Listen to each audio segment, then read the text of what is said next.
We still remember that morning, the one when sunlight slipped through the blinds in soft, broken lines, the kind that used to wake us both when Lydia hummed in the kitchen.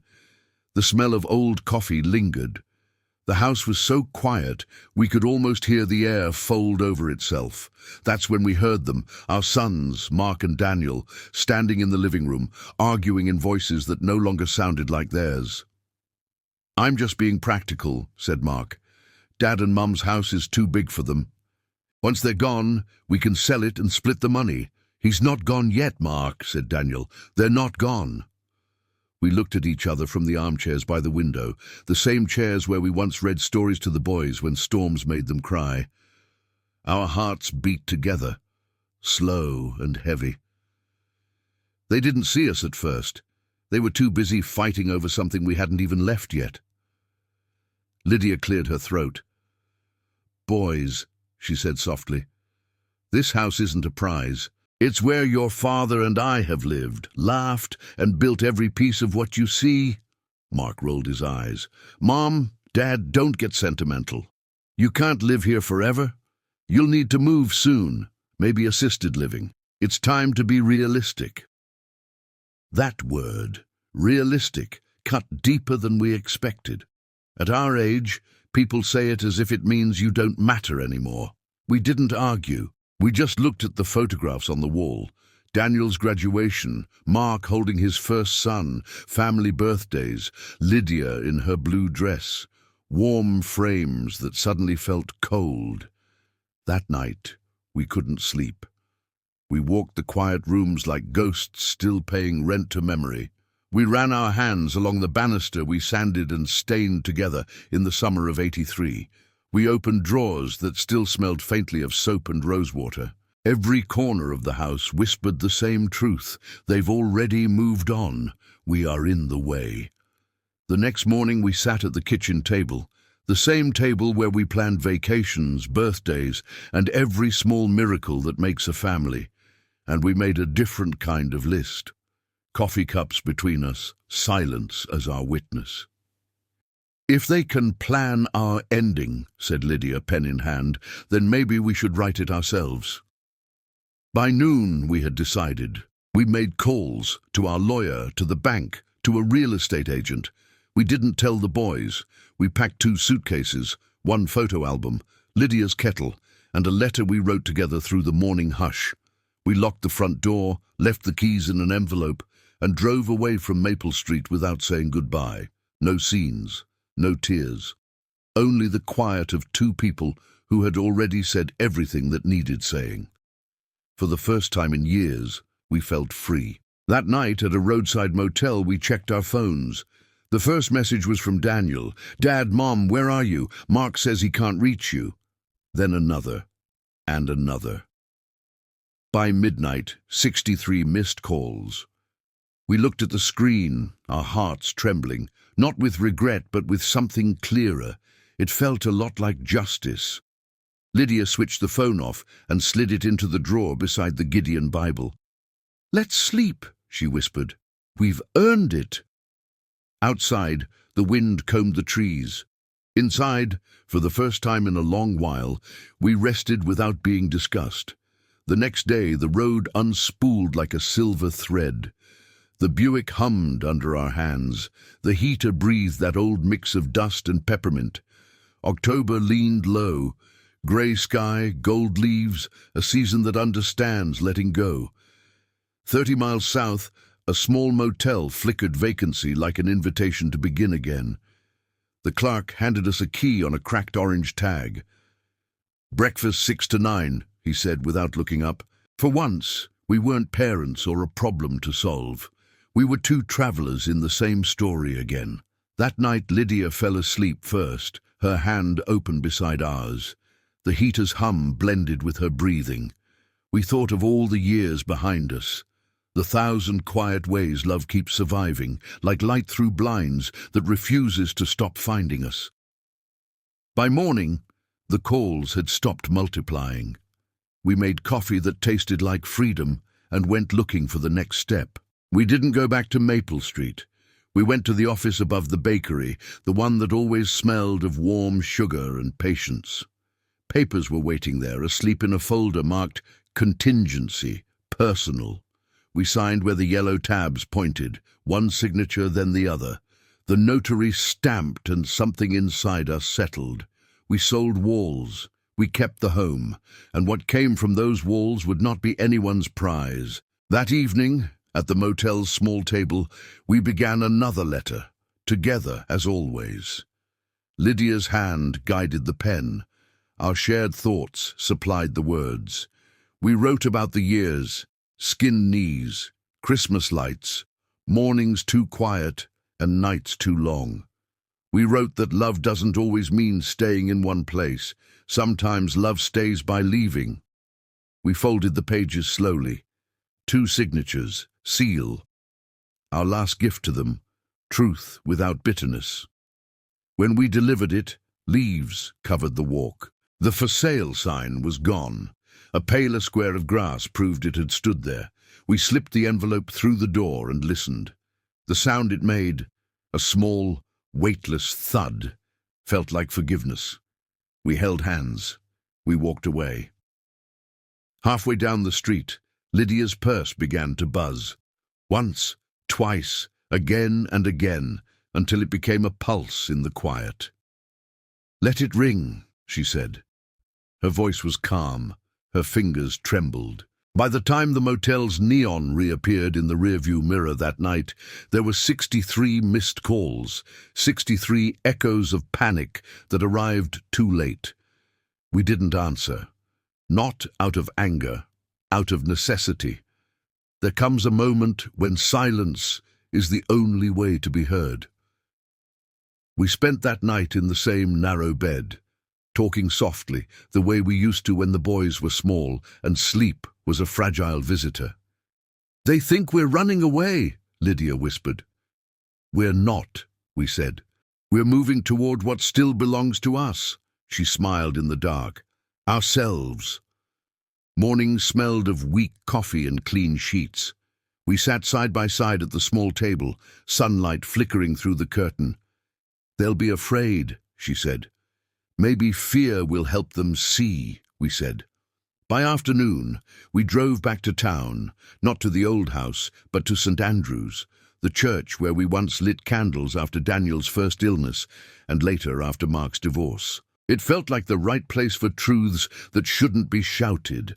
We sent one message: "If you want to talk, come to St. Andrew's. Side door, half an hour." They arrived with the cold, Mark's jacket too thin, Daniel's eyes red. We waited in the last pew, hands linked. "Mom? Dad?" said Daniel, voice part fear, part relief. "We're here," said Lydia.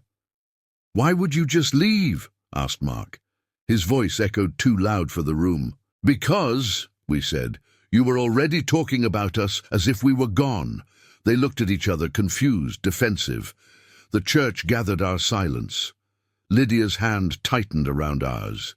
"We heard you arguing," she said, "about who would sell the house, about money, about our lives." Mark's jaw set. "We were trying to plan ahead." "Planning is good," we said, "when it includes the people you're planning for." No one spoke. Candlelight trembled. The pews seemed to breathe. Daniel stepped closer. "We didn't mean to hurt you. We don't know how to take care of you anymore." "Maybe that's not your job yet," said Lydia. "We're still learning to take care of ourselves." "You sold the house," said Mark. "We sold walls," we said. "The home stays with us." "But why? That house was—" "It was never the house," said Lydia. "It was what happened inside it." Mark sat. Daniel followed. In their faces, we saw the boys we raised and the men they became, both trying to find a way back through the noise. "I thought I was being responsible," Mark murmured. "And we thought being quiet was enough," we said. "All of us were wrong." "What do you want from us?" asked Daniel. "Time," said Lydia, "and kindness, not plans." "Read the letter," we said. "Then stop calling until you can talk about something other than money. When you remember what family sounds like, call once." "Will you answer?" asked Daniel. "Always, if it's a good call," said Lydia. A candle near the altar flickered, and for a breath the light gathered around all four of us like forgiveness practicing out loud.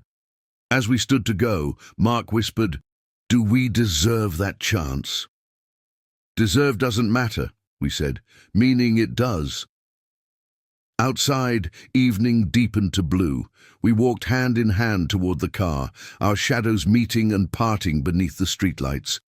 Back at the motel, one new message waited. "We're sorry. Please be safe. Let the waiting teach them," said Lydia, turning off the phone. That night, sleep came easily. The heater clicked. A train moaned far away. "Do you think they'll come back?" she asked. "They will," we said, "when they stop counting what they might lose and start remembering who they still have." We drifted off with that thought, the world turning quietly toward morning. Morning came pale and kind. The motel curtains moved in the radiator's breath. Lydia reached for our hand before her eyes opened, an old habit, like checking the weather by touch. "Do you think they slept?" she asked. "If not, it's the first night in years they spent thinking about us," we said. After breakfast, 2 coffees and toast with the faint taste of lemon cleaner, we packed again. No hurry. Having nowhere urgent to be felt new. We drove streets we used to own by memory. The town hadn't changed. We had. We found an apartment above the bakery, a small place that always smells like forgiveness, warm bread, butter, a hint of sugar softening the air. The landlord spoke too fast and gave us a discount for being sweet. Lydia laughed, surprised by the sound of a stranger's kindness. By noon we were unpacked, a few dishes, our worn blankets, the blue teapot. On the windowsill we set the family photo, the 4 of us when the boys still needed lifting. The frame was scratched, the smiles were whole. "This feels like breathing again," said Lydia. "It feels like home," we said. That evening the phone buzzed once. Lydia answered. "Mom." Daniel's voice was careful, like a boy testing a frozen pond. "Yes, darling." "Can we come tomorrow?" "No talk of the house. We just want to see you." "Tomorrow morning," she said. "Bring coffee. We'll bring stories." "They're coming back," she whispered after the call. "Not to take," we said. "To remember." So they arrived early, 2 grown men at the bakery door, each with a paper cup and a nervous smile. Cinnamon climbed the stairs ahead of them. "Come in," said Lydia. "You're just in time to help burn the toast." Daniel laughed first. Mark followed, hesitant but real. It was the first shared laughter we'd heard in years. We sat around our small table.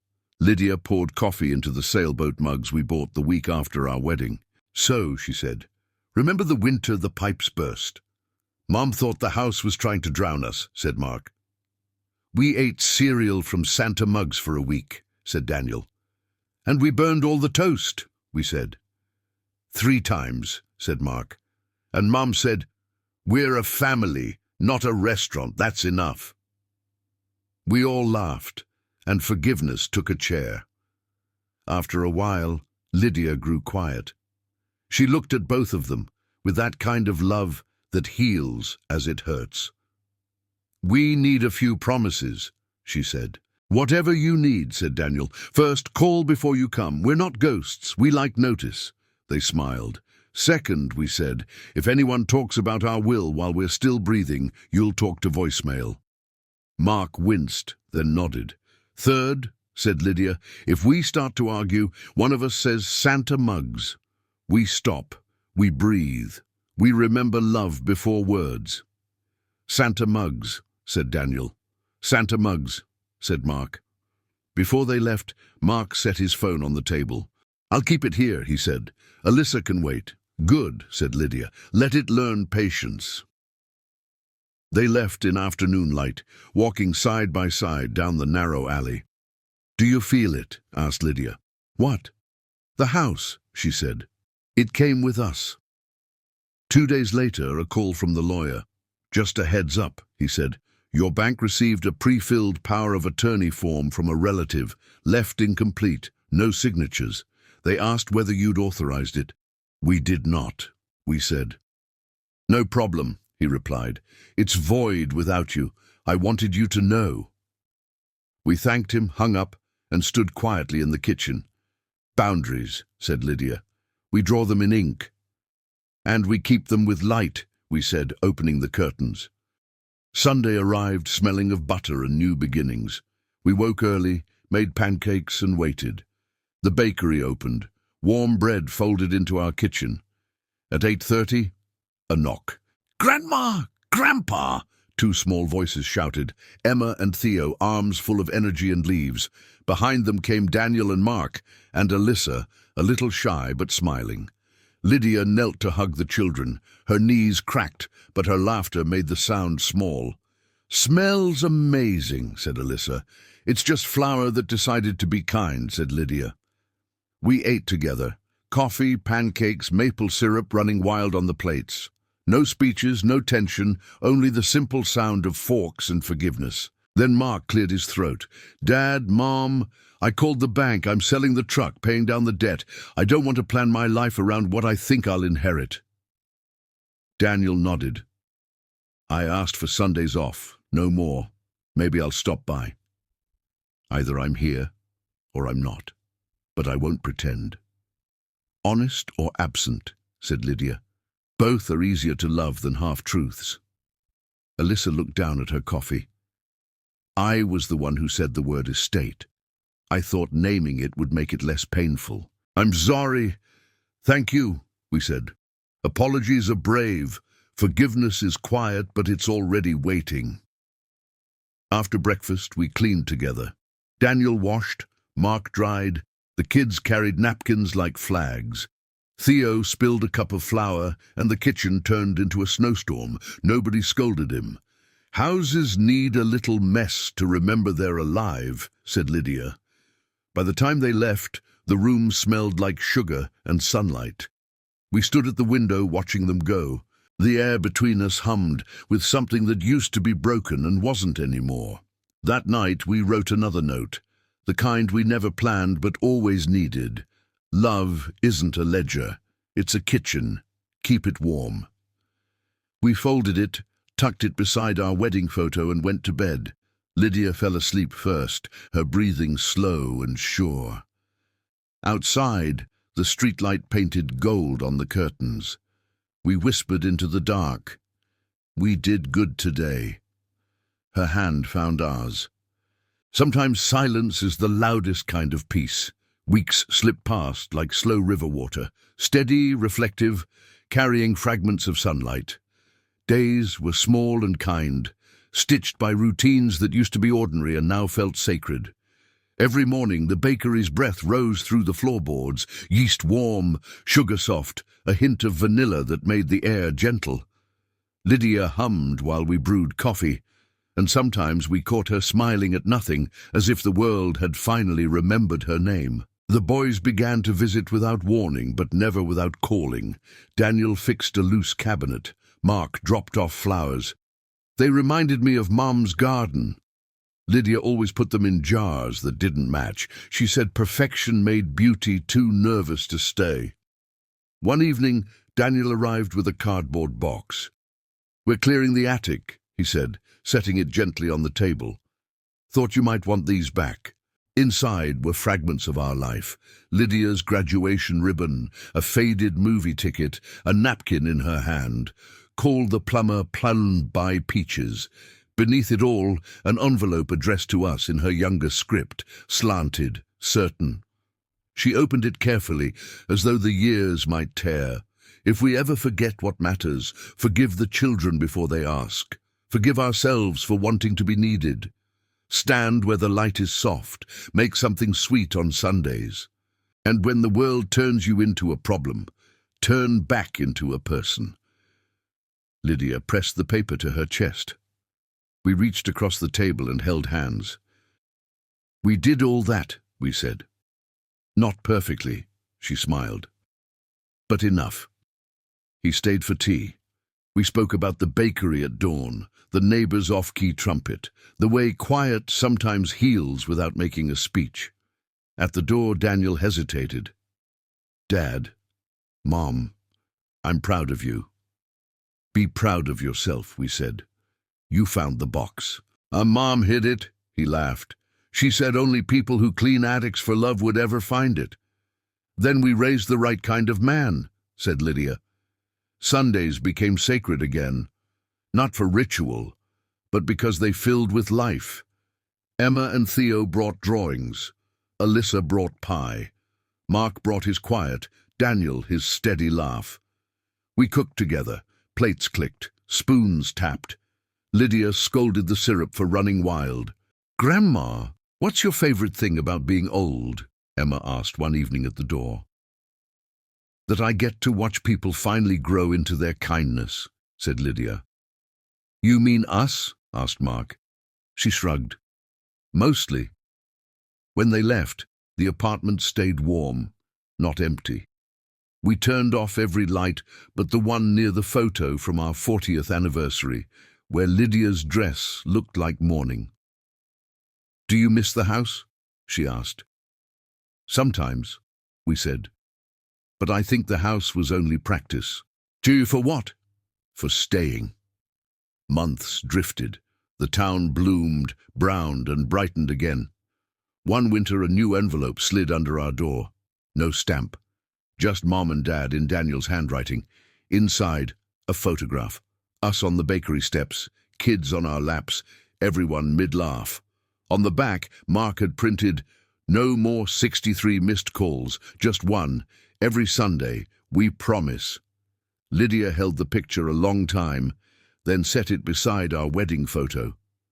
"Old love," she said softly. "Meeting new love." That Sunday they arrived with their good chaos, coffee beans, eggs, flowers that didn't match. Mark leaned on the counter, watching Lydia stir batter. "You built this," he said quietly. "No," she answered, flour on her cheek. "We just stopped tearing it down." Daniel stood at the window, the children chasing each other outside. "Do you ever wish we'd done things differently?" he asked. "No," we said. "Because all of this, the mess, the hurt, the coming back, it's what made us a family worth forgiving." That night, when everyone had gone, the apartment hummed with leftovers, laughter, sugar, breath. We sat by the window, tea cooling in our hands, the sign below glowing fresh bread daily. Its reflection drifted across our joined hands like a benediction. "You know," said Lydia, "forgiveness has a sound." "What's it like?" "Quiet," she said, "but alive." We wrote a note and tucked it behind the family photo. Love doesn't end when it's misunderstood. It waits, patient, quiet, stubborn, until someone remembers how to listen again. Then we turned out the lights. The city murmured below. Lydia's breathing deepened beside us, steady and sure. Outside, someone laughed, the kind of laugh that makes walls forgive you. Years passed with the slow certainty of seasons that no longer surprised us. The bakery changed owners twice. The air still smelled of sugar and bread. Children's laughter moved through the alley like migrating birds. Our sons' voices grew softer on the phone, deeper with age. We didn't count years anymore. We counted mornings shared, cups of coffee emptied, and the number of times the phone rang on Sundays. Always once, never 63 again. There were quieter days too, the kind stretched thin by stillness. Lydia's hands sometimes trembled when she poured tea. We learned to hold the cup together. Once she watched the clouds without blinking. "What are you thinking?" we asked. "That every cloud looks like something," she said, "until it doesn't." We nodded. That's how forgiveness works too. One spring, the river flooded again. Daniel called, worried. "Do you need help?" "We're fine," said Lydia. "We've seen worse water." After the call, she grinned. "Remember when the pipes burst? We thought the house was trying to drown us." "We should have known," we said. "It was only teaching us to float." The years gathered softly, and one evening we found ourselves surrounded by everyone we loved. Daniel and Mark cooked side by side, laughter like good seasoning. Alyssa set the table. Emma braided her grandmother's hair. Theo played an old tune on a guitar missing 2 strings. "Look," Lydia whispered. It took them half a lifetime, but they learned. To listen, to love without fear. Dinner was simple: bread, soup, laughter, the ordinary holiness of a shared meal. Before they left, Mark said, "Dad, I used to think love was what you gave. Now I think it's what you keep giving even when it's not returned." And now? Now I know it always comes back when you stop keeping score. Time, as it does, began folding its edges. Lydia's steps slowed. The kettle took longer to whistle, but every morning still arrived, dressed in light. And then, one evening, quiet without warning, she fell asleep and didn't wake. No goodbyes, only the soft release of a hand that had held ours for nearly 60 years. The apartment went impossibly still. Even the bakery below seemed to lower its voice. We did not cry that night. We sat by the window she loved and whispered, "We did everything we promised, my love, even this part. We're doing together." In the morning, the bakery boy knocked with fresh bread. "You forgot to come down yesterday," he said. "We didn't forget," we answered. "We were remembering." Now the days are slower. We move carefully, as if the air itself were sacred. The apartment still smells of sugar in the mornings. The kettle still whistles like a small bird, and on Sundays the phone still rings once, sometimes Daniel, sometimes Mark, sometimes the grandchildren whose voices have started to sound like adults. They ask how we're doing. We always say the same thing: "We're doing fine." Because we are. Because Lydia never really left. Her laughter lives in the cupboards. Her handwriting curls across old recipes. Her warmth lingers in the walls. At dusk, we light a candle by her photo and whisper the line she used to say at the end of every hard day: "Love doesn't need to be loud to stay." Then we sit in the glow and listen to the town hum below. Somewhere a child laughs, a door closes, the world breathes. And we finally understand what home means. It isn't a house or a street or even the people we raise. It's the light that stays, the one that follows you quietly wherever you go.